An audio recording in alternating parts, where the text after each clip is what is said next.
Hey everybody, welcome back to my channel. Today is July 23rd, 2024, and we are on night 7 of my stay here in the Yellowstone National Park at the Mammoth Campgrounds.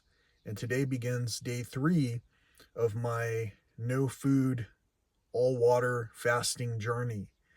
And so far it's been pretty easy. I'd eaten less and less food leading up to this experience. And to be honest with you, I haven't really felt hungry for specific foods in a long time. That's not to say that the thought of food is not appealing or entertaining, just like any other entertainment value based uh, experience.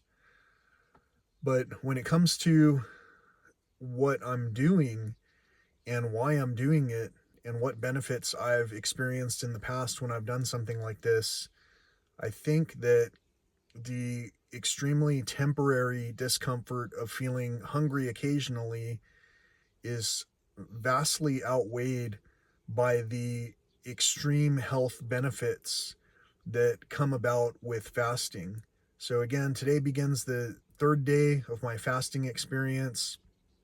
As I've mentioned before, I'm not sure how I'm going to compile this or if I'm going to do individual clips or whatever, but I do know that I wanted to provide an account of what it is that I've been experiencing. And so far, everything else has been pretty normal. Bathroom routine has been pretty normal. Sleep has been pretty normal. Um, One exception to sleep, just so you know, is that I've been able to sleep a lot better ever since arriving in this campground. And despite all the helicopters and planes and car alarms and um, crying babies and yelping dogs and honking horns and all this other stuff that goes on in this giant, well-trafficked campground. But despite all of that, the camp neighbors have been all pretty impressive. Nobody's throwing parties. It's just typical noises. It's not obnoxious noises. And so part of the being disconnected from all of the typical, home style life has also helped me to encourage my health recovery. And what I mean by that is a lot of you are at home right now, and as soon as you turn this off, or move from your device, you might have things to do, chores. You might have laundry to do. You might have television shows to watch. You might have things that you need to cook and clean. And it's like all of these things are cumulative and they all add up primarily um, with the sum of if we didn't continue to just eat every day, many times a day, we might not have many of those things that we thought we needed to do all day long. Particularly, just the television shows aspect alone. All of that is time that we could have been doing other things, leveraging whatever it was that we wanted to get done, so that basically we could have time to enjoy in a more meaningful way. So anyway, this channel talks a lot about health.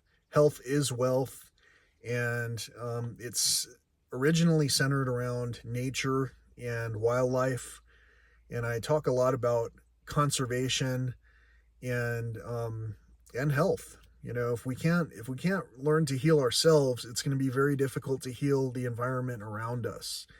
Typically, if our health is failing, our home life starts to suffer. Like all the things around us start to fall into disarray. And even if we don't think it does, the fact is that if our health is ailing and we're not tending to our own things, then our things are just aging and deteriorating as well. So I'm out here with some of my favorite things. My vehicle, for an example, that gets me to these places. My time device that basically helps me to light up the way whenever I need to step out at night. And these are things I'm not mentioning to advertise. I'm just saying that, you know, I use these things all the time. I use my favorite, I talk a lot about wearing sandals all the time. These are the Yellowstone edition sandals, and that print that you saw there is the Grand Prismatic hot spring that's here in the park. And that geothermal feature is the third largest geothermal feature in the world. And that's basically how I recall learning about it. It's a gigantic hot spring. It's so hot. It's not like the hot springs where you can, you know, get in and take a dip and enjoy it.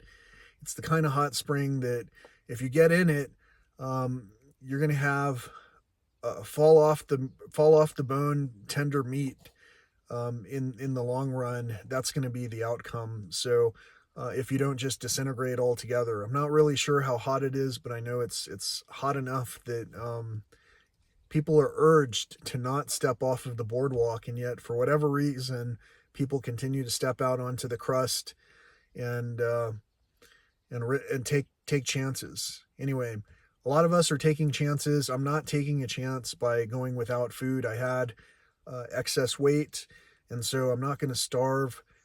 If you think back to the things we learned in school, the excess body mass is stored energy. And so I'm basically tapping into that stored energy and causing my body to reset my digestive system by giving it a break and allowing it to clear out everything that was there to begin with.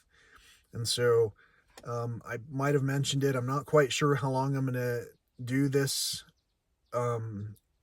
continue through with this fasting experience, but today is day 3, and I for sure am going to make it through day 4. And that's about it for now. Until next time, peace, love, and all that old school stuff.